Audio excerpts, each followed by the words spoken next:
Hello dear friends, तो मैं हूं आरती। संस्कृति पीसीएस यूट्यूब चैनल पे आप सभी का स्वागत है। मैं हाजिर हूं एक नए विषय को लेकर के। तेलंगाना की एक झील है जो कि हाल फिलहाल में लाल कलर की होगी, उसका रंग जो है लाल हो गया। अब इसके पीछे क्या कारण है? कई लोगों का मानना है कि पर्यावरणीय कारण है, कि कोई बैक्टीरिया, कोई एल्गी हो सकता है, लेकिन वहां के किसानों का कुछ और ही दावा है। तो अब यहाँ पर पढ़ेंगे कि कोई झील अगर है, उसका रंग किन किन कारणों से जो है बदल सकता है।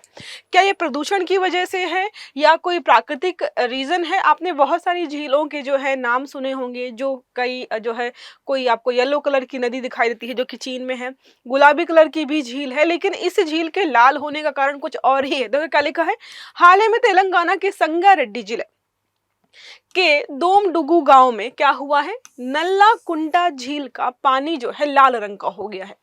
और इतना खतरनाक है ये कि यहाँ से जो है ऐसा जो है ऐसी स्मेल आ रही है जैसे कोई मर गया हो, तो मरे हुए जीवों की जैसी बदबू होती है वैसी यहाँ से जो है आ रही है। और किसानों ने जो है लगातार फोटोज और वीडियो शेयर करना शुरू किया है। अब यहाँ के लोगों का मानना है कि बगल में खुली हुई जो फैक्ट्री है, फार्मास्यूटिकल शायद जो है से संबंधित है, उसका जो गंदा पानी है वो लगातार पिछले जो है 10 सालों से यहाँ पर जो है इस झील के लिए प्रदूषण का कारण बन रहा है। तो मामला अब जो है कहां पर गया है, प्रदूषण नियंत्रण बोर्ड के पास। अब बात करते हैं कि क्या क्या चीजें यहां पर हो रही हैं। देखो, कंपनी का कहना है कि हमारे यहाँ से जो है कोई वेस्ट नहीं निकलता है, पानी गंदा नहीं निकल रहा है। और किसानों का कहना है कि नहीं, जब से ये आए हैं तभी से ये समस्या शुरू है। कंपनी कह रही है कि कोई जो है पर्यावरणीय रीजन होगा, वहां पर कोई बैक्टीरिया, फंगस वगैरह लगा होगा या कोई शैवाल होगा जिसकी वजह से ऐसा हो रहा है। किसानों का मानना है कि भाई ऐसा होता तो हमेशा से हो रहा होता, लेकिन तुम्हारे आने के बाद से ही ऐसा क्यों हो रहा है। तो अलग अलग चीजें देखते हैं। पहले बात करते हैं झील की स्थिति के बारे में। तो नल्ला कुंटा झील जो है कहां पर है, लगभग 22 एकड़ क्षेत्र में जो है स्थित है। पूरा पानी लाल रंग का हो गया है, उससे रासायनिक बदबू आ रही। अब बात यहां पर है कि अगर ये प्राकृतिक रीजंस की वजह से हुई है तो इससे केमिकल्स की बदबू कहां से आ रही है।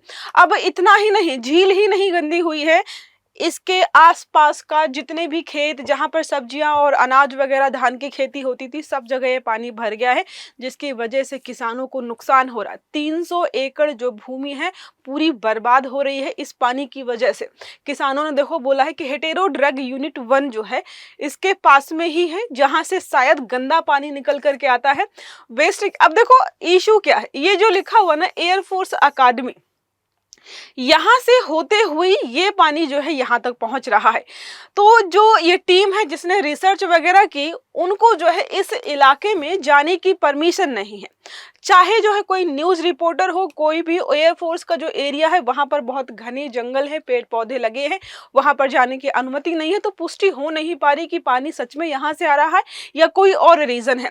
फसल में जो भी है, जैसे धान के वहां पर उन्होंने खेती लगा रखी, फसल लगा रखी है, उन्होंने, किसानों ने बोला है कि दाने ही नहीं पड़ रहे, सिर्फ और सिर्फ पत्ते हो रहे। इसकी वजह से क्या होगा, 300 एकड़ जिन जिन किसानों की भूमि है, जो सब्जियां फल वगैरह वहां उगा रहे थे, उन सबकी आय यहाँ पर प्रभावित होने वाली है। यह समस्या कब से हो रही है, 2012-13 से, जब से जो है ये फैक्ट्री यहाँ पर लगाई गई है, तभी से ये समस्या जो है बार बार आ रही है।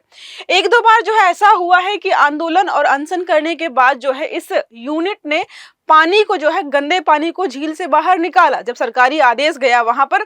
लेकिन अब ज्यादा ही मात्रा में चीजें हो रही हैं। अब कंपनी का पक्ष यहाँ पर क्या है, कंपनी बोले कि भाई हम जीरो लिक्विड डिस्चार्ज सिस्टम को अपनाते हैं। इसका मतलब है कि गंदा पानी हम खुद ही वहां पर ट्रीटमेंट कर लेते हैं हमारे ही प्लांट में, और उसको रीयूज कर लेते हैं। तो हमारे प्लांट से कोई भी पानी बाहर जा ही नहीं रहा है। इसको हम बोलते हैं जीरो लिक्विड डिस्चार्ज, पानी बिल्कुल भी नहीं। अब यहाँ पर बोला कि भाई फैक्ट्री से कोई प्रदूषित पानी बाहर नहीं जा रहा है, झील का रंग बैक्टीरिया, शैवाल या फंगस की वजह से ऐसा हो सकता है। साथ में घरों का सीवेज का पानी और प्राकृतिक कारण भी जिम्मेदार हो सकते हैं, हमारी कोई रिस्पॉन्सिबिलिटी यहाँ पर नहीं। तो क्या किया इसने, तो मना कर दिया। अब पूर्व की कार्रवाई, मतलब इसके पहले भी इस प्रकार की चीजें हुई है। 2012 में बहुत जो है दूषित हुई थी, 2013 में पीसीबी ने नोटिस किया और इस जो है कंपनी ने क्या किया, पानी निकाला टैंक से। और इसके बावजूद अब जो है देखिए, अब ये समस्या, इन्होंने क्या किया, समस्या का समाधान नहीं ढूंढा था उस बार। 2000 में पानी भरा, निकाल करके बाहर कर दिया, लेकिन इन्होंने ये नहीं सोचा कि अगले साल फिर यही समस्या होगी, इसको हम कैसे मैनेज करेंगे, और वही यहाँ पर हो रहा है। अब पीसीबी के बारे में बात करें तो ये होता है प्रदूषण नियंत्रण बोर्ड। शिकायतों पे जो भी शिकायतें होती हैं उसके आधार पर ये जांच करती है। टास्क फोर्स की जो है सुनवाई हो चुकी है, अंतिम रिपोर्ट अभी आना बाकी है। अब बैक्टीरिया सवाल की पुष्टि के लिए उच्च स्तरीय जो जांच होती है या संस्थान होता है उसकी जरूरत पड़ती है। ऐसे कोई ऐरा गैरा उठ करके इसकी जांच नहीं कर सकता है कि पानी का रंग क्यों बदला है। अब पर्यावरणीय दृष्टिकोण से अगर इस चीज को देखें हम, तो जल प्रदूषण, झीलों और नदियों का औद्योगिक कचरे की वजह से जो प्रदूषण हो रहा है वो लगातार जो है समस्या बनता ही जा रहा है। बड़ी बड़ी कंपनियां जो है नदियों के किनारे, झीलों के किनारे जो है बनाई जाती हैं ताकि उनका जो वेस्ट है वो प्रवाहित हो सके, लेकिन वो क्या कर रहा है, बड़ी मात्रा में प्रदूषण फैला रहा है, मिट्टी की गुणवत्ता भी घटती है। अब जहां पर ये पानी भरा हुआ है, मान लीजिए लगातार बार बार ये पानी भरा, तो जो भी बैक्टीरिया है, ये केमिकल्स खतरनाक है, ये आने वाले समय में उस जगह की मिट्टी की गुणवत्ता को भी कम कर देंगे। जैव विविधता पर भी असर पड़ेगा। क्यों? जलीय जीव, उस झील में जितनी भी मछलियां होंगी सारी मर गई होंगी, क्योंकि ये जो यहाँ पर केमिकल्स छोड़े गए हैं ये अपने आप में बहुत खतरनाक होते हैं। तो मछलियां, पक्षियों पर भी, जो भी जीव जंतु वहाँ का पानी पिएंगे, पक्षी हो, मछलियां हो, सबका जो है यहाँ पर विनाश हो जाएगा एक तरीके से खतरनाक स्तर पर।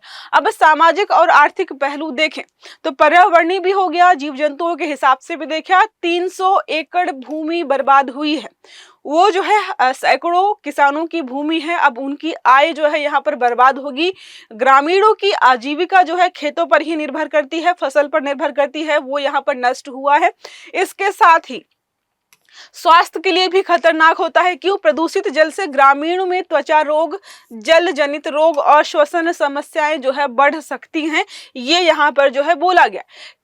फायदा सिर्फ एक चीज का हो रहा है, वो है कंपनी, क्योंकि वो अपनी रिस्पॉन्सिबिलिटी ठीक से निभा नहीं पा रही है। कारपोरेट सेक्टर्स में, या कह सकते हैं जो प्राइवेट कंपनियां होती हैं जो इस प्रकार का वेस्ट जनरेट करती हैं, वैसे तो उनका एक जो है उनकी एक जिम्मेदारी होती है। अब देखो बात करते हैं कानूनी और प्रशासनिक पहलुओं की, तो एनवायरमेंट प्रोटेक्शन एक्ट हमारा 1986 और वाटर प्रिवेंशन एंड जो है कंट्रोल ऑफ पोल्यूशन एक्ट 1974 के तहत यहाँ पर कार्यवाही होनी चाहिए। पीसीबी की जवाबदेही के बारे में बात करते हैं तो, लेकिन अक्सर रिपोर्ट और कार्यवाहियों में देरी होती है। दूसरा मोस्ट इंपॉर्टेंट है कारपोरेट अकाउंटेबिलिटी, कि आपने जो भी वेस्ट जनरेट किया है आप उसको खुद ही मैनेज करें, ये इनकी जिम्मेदारी होती है। लेकिन एनवायरमेंट जस्टिस का मामला, दोनों के बीच यहाँ पर विवाद है कि ये ज्यादा जरूरी है या ये ज्यादा जरूरी है, दोनों के बीच यहाँ पर बात चली। अब बात करते हैं व्यापक दृष्टिकोण को लेकर के, तो घटना जो है, इस प्रकार की घटनाएं पूरे भारत में अलग अलग जगह पर होती रहती हैं। औद्योगिक प्रदूषण और पर्यावरण के जो भी आयाम हैं उनके बीच विवाद खड़ा होता है। ग्रामीण स्तर पर जो है राइट टू क्लीन इन्वायरमेंट और राइट टू लाइवलीहुड का प्रश्न उठता है कि क्या ग्रामीण लोगों को अधिकार नहीं है एक साफ सुथरे पर्यावरण में रहने का? शहर के लोग तो तुरंत पहुंच जाते हैं कि यहाँ पर यह प्रदूषण फैला रहा है, लेकिन क्या ग्रामीण लोगों के अधिकार नहीं है? अब साथ में बात करते हैं पॉल्यूटर पेज प्रिंसिपल, जो पोल्यूशन फैलाता है इसके उसकी ही जिम्मेदारी होती है। और बात करते हैं प्रिकॉशनरी जो है प्रिंसिपल्स के लागू होने की जो चीजें हैं वो थोड़ी सी पीछे रह गई हैं। साथ में बात करते हैं सीएसआर और जो है इन्वायरमेंट कॉम्प्लेंस केवल कागज पर ही है, जमीनी स्तर पर भी प्रभावी होना चाहिए। उसका मतलब यहाँ पर यह है कि इनसे संबंधित नियम कानून जो हैं भी वो ठीक से काम नहीं कर रहे हैं और हमें जो है इनको और अच्छे से और सख्ती से लागू करने की जरूरत है, ताकि किसी का जीवन या किसी की आमदनी, पर्यावरण, इन सभी चीजों को नुकसान ना हो। अब वैज्ञानिक जो है दृष्टिकोण से देखें तो यूट्रोफिकेशन आपने पढ़ा ही होगा। जब झीलों में क्या होता है, केमिकल वेस्ट या घरेलू वेस्ट बहुत ज्यादा मात्रा में बढ़ जाता है, इससे होता है नाइट्रोजन व फास्फोरस बहुत बढ़ते हैं, जिससे शैवाल और एल्गी बहुत बढ़ जाते हैं।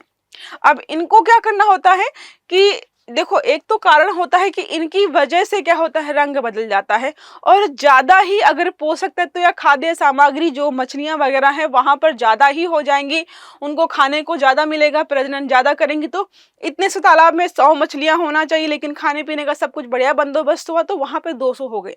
ऑक्सीजन की जो डिमांड है वो बढ़ जाएगी, तो भी जो है डेड जोन्स में वो कन्वर्ट हो जाते हैं। फिलहाल इसकी वजह से जो है यहाँ पर रंग बदल सकता है, कभी लाल, कभी हरा और कभी नीला, इवन गुलाबी वगैरह भी। यह प्रक्रिया ऑक्सीजन घटाती है और मछलियां यहाँ पर क्या करती हैं, मर जाती हैं। ये आपको बताया मैंने अभी, वही प्रक्रिया है। रेड पिगमेंटेड बैक्टीरिया या एल्गी, तो लाल रंग कब कब हो सकता है, तो क्लोरोमेट जो है मेटिएचिया जो है या फिर जो है रोडोफाइटा जैसे जब सूक्ष्म जीव जो है बहुत ज्यादा मात्रा में बढ़ जाते हैं तो यहाँ पर जो है पानी का रंग जो है लाल हो जाता है। लेकिन यदि तेज रासायनिक बदबू तो केवल बैक्टीरिया कारण नहीं होती है।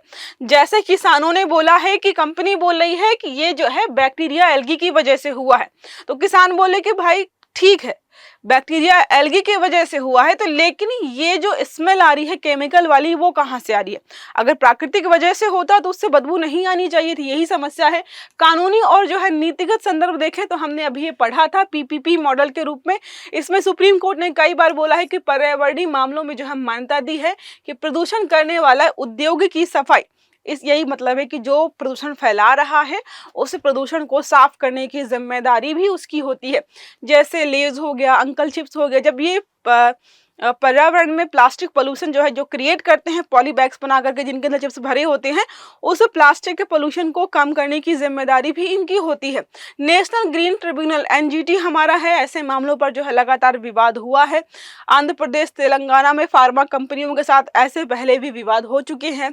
कारपोरेट सोशल रिस्पॉन्सिबिलिटी हमने समझ लिया है कि जो भी कंपनियां इस प्रकार की होती हैं उनकी जिम्मेदारी बनती है कि इस समस्या को खुद ही सुलझाएं। क्रॉप टॉक्सिसिटी हमने देखा है, पानी अगर भरेगा यहाँ पर तो भारी धातुएं जैसे जो है क्रोमियम हो गया, लेड, कैडमियम, ये मिट्टी में बढ़ जाएंगे और मिट्टी की उर्वरता कम होगी, खाद्य की उपज भी कम हो जाएगी। स्वास्थ्य पर भी प्रभाव हमने देखा है कि डायरिया, स्किन एलर्जी और रेस्पिरेटरी प्रॉब्लम, श्वसन संबंधी बीमारियां व्यक्ति को हो सकती हैं।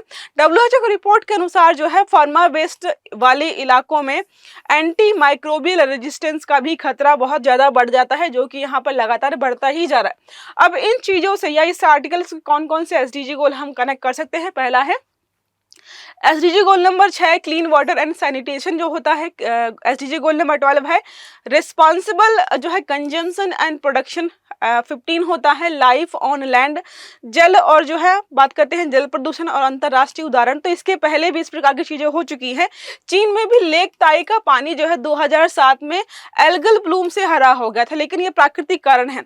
अमेरिका में ओहियो रिवर जो है लेक एरी है, बार बार रेड और ग्रीन टाइड की वजह से जो है यहाँ पर अलग प्रकार के दिखाई देते हैं आपको। कॉर्पोरेट रिस्पॉन्सिबिलिटी हमने देख लिया है, इसको और भी बढ़ाने की बात की गई है। ये जो झीलें दिख रही हैं आपको मेरे पीछे, ये सारी तेलंगाना की झीलें हैं, अलग अलग जगहों पर जो है देखिए बहुत सारी हैं, सबके नाम यहाँ पर दे दिए हैं मैंने। अगर आप चाहो तो इनको जो है देख सकते हो। ओके, हमारी वाली कहाँ है पता नहीं, दिख नहीं रही, बहुत सारी हैं क्योंकि मुझे ढूंढने में आसानी हो नहीं रही यहाँ पर।